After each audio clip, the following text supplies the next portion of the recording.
llega la ciencia a la radio de Castilla-La Mancha en este espacio titulado Habrá que investigarlo. Dentro de la ciencia, más concretamente, vamos a hablar de neurociencia y, para más señas, del órgano conocido más complejo del universo, es el cerebro.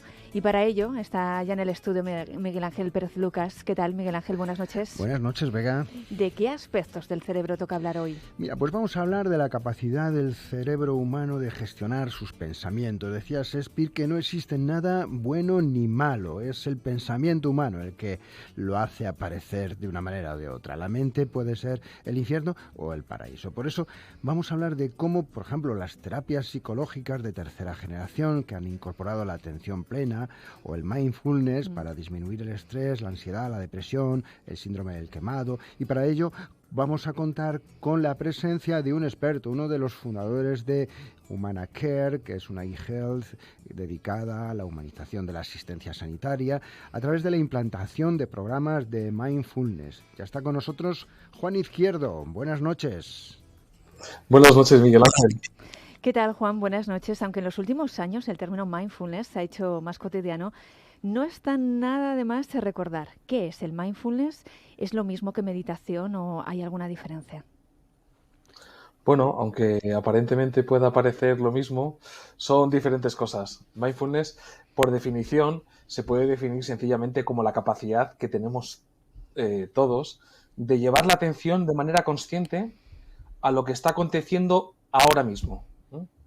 Con interés, con curiosidad y con aceptación. Es decir, todo lo que me está aconteciendo ahora delante de las narices, ni añado ni quito nada. Ni me gusta ni no me gusta. Simplemente estoy con lo que está apareciendo ahora.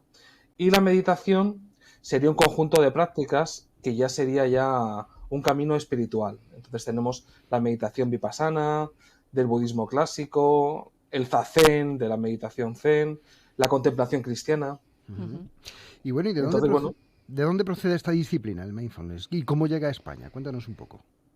Esta disciplina, Miguel Ángel, se desarrolla a finales de los 70 en el MIT, que es el Massachusetts Institute of Technology, que sería como el santo grial de las universidades. En un mundo ya digital, el MIT sería la universidad de referencia en Occidente y en Oriente.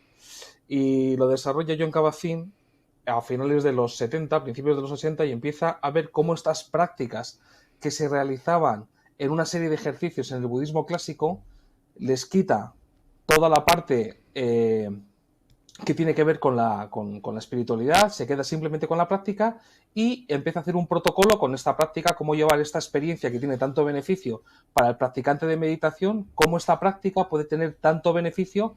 En su caso, Jon Kabat-Zinn lo desarrolló con enfermos de cáncer a principios de los 80. Y ahí fue cuando empezó a evidenciar científicamente cómo el paciente mejoraba el tratamiento, la calidad de vida percibida, etc. Dices evidenciar España científicamente, ¿no? Pero ¿cuál es el fundamento? Decías evidenciar científicamente, Kabat-Zinn lo hace en los 70. Sí. Y a partir de ahí, ¿cuál es el fundamento neurocientífico que explica la bondad de la práctica del mindfulness? Bueno, como decía antes Miguel Ángel, él lo desarrolla en los 70 y afortunadamente llega a España porque afortunadamente una de las mejores cosas que tenemos en este país son los profesionales sanitarios. Tienen una formación pues siempre ha sido de muy alto nivel y muy valorada en Occidente, y ellos empiezan a ver cómo estos protocolos tenían un alto impacto en la salud de los pacientes. Pero como decías, pues el fundamento neurocientífico que explica la bondad del mindfulness es bueno, pues ya hay mucha la neurociencia en este caso. La neuroimagen ya por fin confirma con más detalle cómo es la activación cerebral basal, es decir, la representación gráfica de la actividad eléctrica del cerebro y cómo interactúa con los mecanismos de regulación a la atención, las emociones y la autorreferencia, que es el concepto que tenemos sobre nosotros mismos, es decir, cómo estoy yo ahora, cómo me encuentro. Uh-huh. Juan, partiendo de esa capacidad que tiene nuestro cerebro de reorganizarse, esto que se conoce como la plasticidad neural, ¿es posible aumentar el número de neuronas y de conexiones con hábitos como mindfulness, sumado, por ejemplo, al ejercicio físico y otras estrategias? Sí, además es muy importante que hagas esta pregunta porque serían las dos alas, ¿no? Una ala sería el ejercicio o la práctica que sería de mindfulness, y otra parte es la parte física, muy importante, las dos van de la mano. Y sí que finalmente hay mucha investigación en neurociencia cognitiva que clasifica estos cambios en 3 grandes áreas. Uno serían los cambios en la actividad o la red por defecto. La red por defecto es en la que estamos el 99,9% del tiempo. Una segunda serían los cambios funcionales en la estructura, es decir, el cerebro cambia en estructura de la red atencional, se fortalece esa red atencional, ahora tan dispersa, y luego hay cambios estructurales en la red frontolímbica y la amígdala, muy importante para la regulación emocional. Y con lo cual hay muchísima bibliografía para afirmar que sí, que la práctica de mindfulness aumenta de manera eficaz el número de neuronas y de conexiones neuronales. Pues nos lo tenemos que apuntar porque vamos por la vida rumiando, fantaseando sin parar, con esa mente del mono loco que salta de un lado a otro y no se centra en el aquí y en el ahora. Te quería preguntar, no sé si nuestra capacidad de control voluntariamente de la atención se ha debilitado y no sabemos gestionar nuestros pensamientos. Sí, claro, y además más en estos últimos 10, 15, 20 años, llevamos muchísimo tiempo pues andando por la calle, con el periódico, a lo mejor lo que te podía causar mayor impacto era ver un tren o ver un pájaro. Yeah. Hoy en día con las redes sociales pues al final tenemos un exceso de activación cerebral por la cantidad de estímulos que vamos recibiendo en el día a día, en la televisión, en la radio, en el móvil, constantemente estamos recibiendo una cantidad de estímulos para el cerebro que al final pues nos está debilitando mucho esa capacidad de la atención y evidentemente está teniendo un efecto directo en nuestra salud mental. Por cierto, es el móvil el gran distractor de nuestro tiempo y deberíamos aprender ya de una vez a relacionarnos mejor con esta tecnología que es incipiente, pero claro, todavía no la hemos asumido, ¿no? Sí, al final sí que estamos con una tecnología nueva, Miguel Ángel, que recientemente acaba de implantarse ya con lo que sería el smartphone, llevamos muy poco tiempo con ella y hasta que nos ajustemos, pues vamos a pagar un poco el precio de no ser conscientes de que tenemos que realizar unos pequeños ejercicios o pausas, o como ahora lo están llevando a la Comunidad Económica Europea, lo que sería la desconexión digital. Muy importante desconectarnos a nivel digital porque si no sobrecargamos todo el cerebro, el sistema central nervioso, la activación, y eso, claro, al final impacta muchísimo en nuestra salud, tanto física como mental. 3 grandes males de nuestro tiempo: ansiedad, depresión, estrés. ¿Cómo puede ayudar el mindfulness a combatirlos?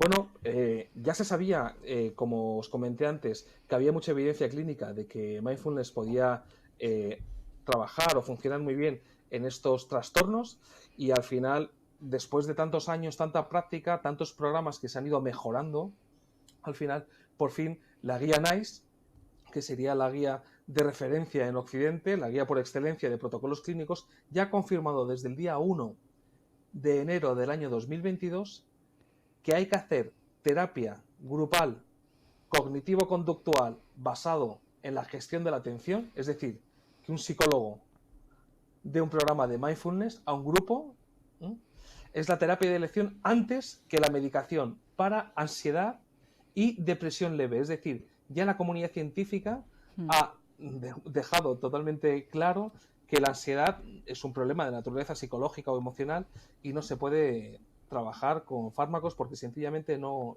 terminan de curarlo, ¿no? Simplemente trabaja a nivel del síntoma, no trabaja sobre el origen del problema, que es de naturaleza psicológica. Bueno, mientras estamos hablando, mi mente ya está rumiando, Luis. Has hablado de la desconexión digital. ¿Cómo se hace la desconexión digital cuando trabajas en un medio de comunicación 8 horas seguidas? Claro, al final dices, ¿cómo me desconecto, no? Y yo mismo me lo digo, si estoy todo el día cogiendo el móvil, ¿no? Pues al final lo que tienes que tener es unos ciertos espacios, lo que se llama unos pequeños espacios de silencio, de salud, intentar, hay programas para que empieces a los tiempos que tienes libre, empezar a salir a la calle sin el teléfono móvil, hacer un ejercicio de mindfulness todos los días sería la mejor recomendación porque digamos que vuelves a regularte a nivel emocional después de tanto estímulo al final del día o al principio, y al final necesitas, digamos que unos espacios al día que reserves, unos 15 o 20 minutos al día para autocuidarte.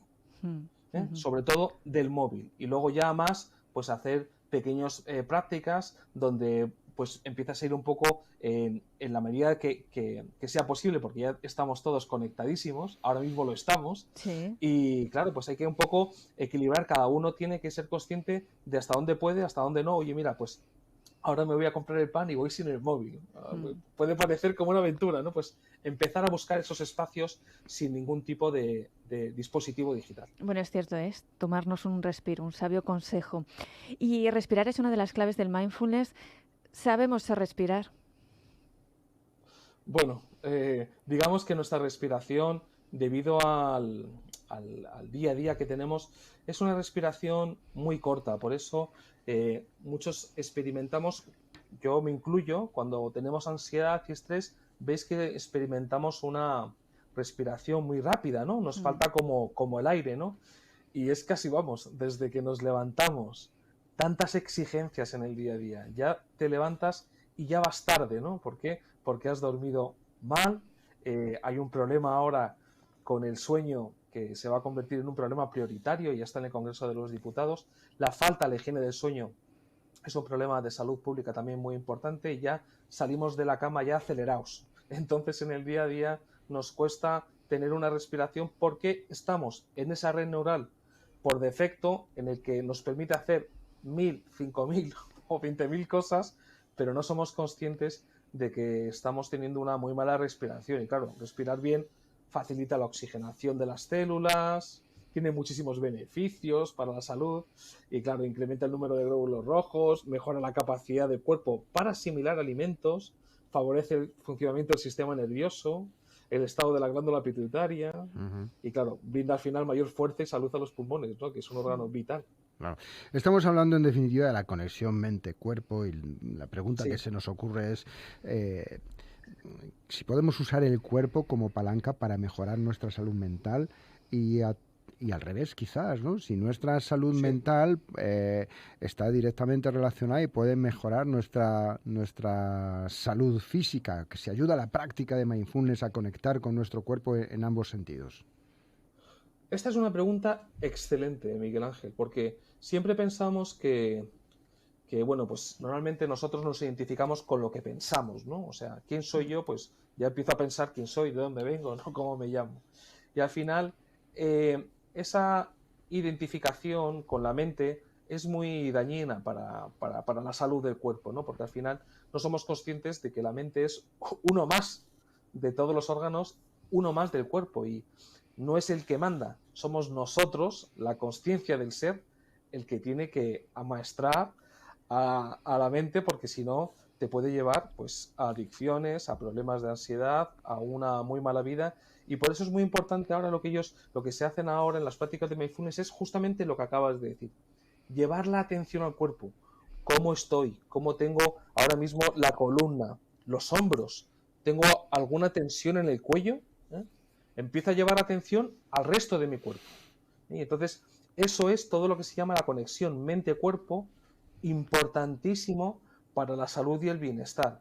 De hecho, Nazaret Castellanos, que sería una de las mayores neurocientíficas que tenemos en este país, dice que el futuro del psicólogo será que te pregunte por tu dieta y qué tipo de ejercicio haces, ¿no? La conexión con el cuerpo es básica y ahora mismo estamos muy desconectados del cuerpo. La cabeza por un lado, el cuerpo por otro. Entonces, claro, lo llevamos al límite sin cuidarlo, sin atenderlo.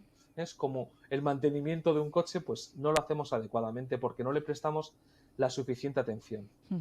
Son las 9 de la noche y 20 minutos. Estamos en directo en Radio Castilla-La Mancha, en Castilla-La Mancha a las 8, conversando con Juan Izquierdo, experto en mindfulness, y nos estás hablando de la necesidad del autocuidado, ese espacio de autocuidado. Pero cuando aprendemos a prestarnos atención a nosotros mismos, también mejoramos, ¿no?, la capacidad de prestar atención a los demás. Sí, y además esto es muy importante. Se puede malinterpretar cuando uno dice, no, voy a tomarme un tiempo para mí, un cuidado para mí. Parece que puede ser incluso un poco egocentrado, ¿no? Bueno, pues voy a cuidarme yo. No, todo lo contrario, es muy importante. Todo viene de dentro hacia afuera. Primero viene el autocuidado para poder cuidar a los demás, que al final es lo que tú dices, ¿no? ¿Qué capacidad tenemos para atender a las personas? Pero si yo no tengo un buen autocuidado, me va a ser imposible cuidar de manera eficaz a la persona a la que tenga al lado. Si yo estoy sufriendo, ¿cómo voy a ayudar a una persona? Eso le pasa mucho a los profesionales sanitarios que viven en un entorno de sufrimiento. Son el grupo profesional con mayor número de ansiedad y estrés y bajas laborales y, claro, viven en un entorno de sufrimiento, no están en el Corte Inglés, viven en un entorno complejo como es un hospital y al final, si no tienen herramientas para ese autocuidado, pues al final no van a poder cuidar de manera eficaz y bueno, por eso se les llama héroes, ¿no? Porque aun estando en esta situación tan al límite, siguen cumpliendo con su trabajo de manera excepcional, ¿no? Lo de los profesionales sanitarios en este país, estoy convencido que será un referente a nivel mundial, ¿eh? ¿Y cómo has detectado tú en tu experiencia de ya varios años con este ámbito del mindfulness, cómo cambian las vidas de las personas que comienzan a practicarlo, que se integran en un programa de mindfulness? Sí, esto es muy divertido, Miguel Ángel, porque estamos como muy acostumbrados a identificar el mindfulness como la felicidad, esta idiota, ¿no? O sea, ya se está diciendo que la felicidad es una patología. Tú no tienes que ser feliz, lo que tienes es que estar bien, ¿no? Entonces, esta búsqueda estúpida que nos están metiendo pues por todas partes sobre la búsqueda de la felicidad, pues eso es irreal, ¿no? Tú lo que tienes es que estar bien y vivir los momentos duros, no evitarlos, vivir con atención los momentos felices, no aferrarte a ellos y fluir con la vida. Lo que no podemos estar es constantemente buscando un estado de felicidad, porque eso no existe y solamente te vas a llenar de ansiedad, ¿vale? Y bueno, pues al final también es cierto que no podemos estar bien con nosotros mismos ni con los demás si no tenemos una buena salud psicológica y bienestar emocional. Es sencillamente imposible, ¿no? Luis, ¿en cuánto tiempo podemos empezar a apreciar esos efectos de la práctica del mindfulness? Bueno, pues hay muchos estudios clínicos que dicen que en programas de 4 semanas, siempre cuando hablamos de resultados clínicos, hablamos de programas en donde el facilitador o la facilitadora, la persona que lleva el programa, es siempre una psicóloga, un psicólogo, con formación acreditada en mindfulness. Esa va a ser la forma, aparte que hay una ley de salud pública del 2011 donde dice textualmente que pertenece al ámbito de los psicólogos cualquier tipo de intervención en la salud psicológica, pues aparte de cumplir con la ley, lo que vas a tener es la oportunidad de poder practicar de manera sencilla y segura. ¿Por qué? Porque ahora pones en internet y puedes ver a todo el mundo haciendo mindfulness por todas partes, ¿no? Y entonces aquí estamos hablando de clínica, un psicólogo clínico aplicando un programa de mindfulness donde está perfectamente estructurado y al final en las sesiones es el psicólogo el que sabe regular las emociones que van saliendo, ¿no? De manera eficaz, ¿no? Si no te puedes montar ahí un lío pues bastante grande. Y digamos que a partir de las 4 semanas ya hay evidencia clínica de que empiezas a tener efectos en la salud psicológica y luego también en la física. Se empieza a regular la amígdala, la presión arterial. ¿Y qué tal están funcionando los programas de Humana Care, de regulación emocional basado en mindfulness, que estáis ayudando a implantar en muchos hospitales públicos, ¿no? Para pacientes y para profesionales? ¿Qué tal vuestra experiencia? Sí, pues nuestra experiencia ha sido muy gratificante con el COVID, Miguel Ángel, lo que nos cogió a todo el mundo, pues cómo nos cogió, ¿no?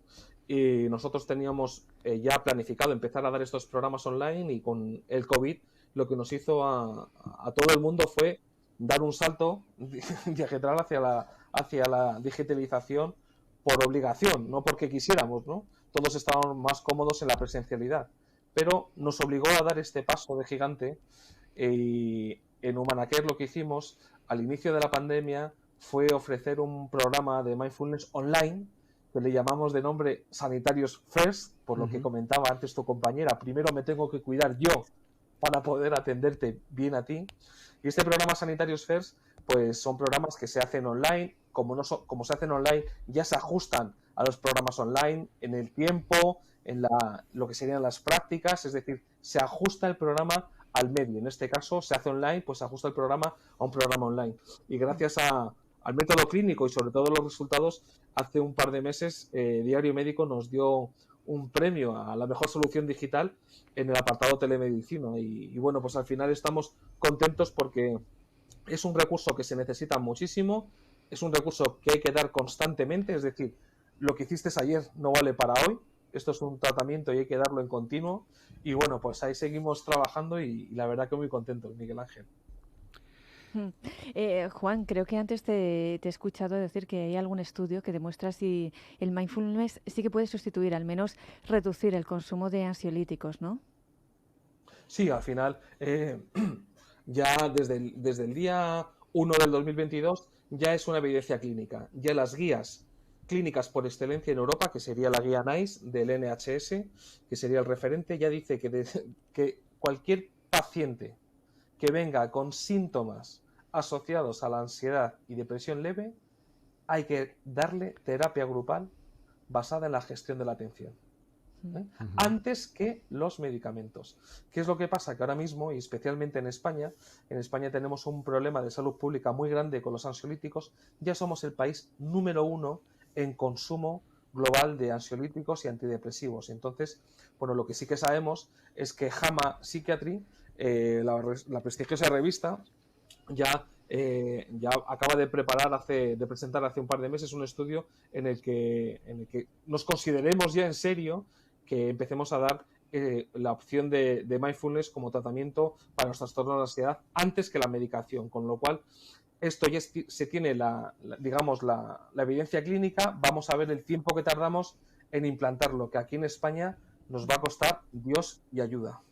Bueno, pues estamos terminando esta conversación. Además del relájate y disfruta de toda la vida para un cerebro más sano, pues nos estás apuntando alguna otra clave, ¿no? Para dejar de vivir tan ajenos a nosotros mismos, que es lo peor que podemos hacer, ¿no?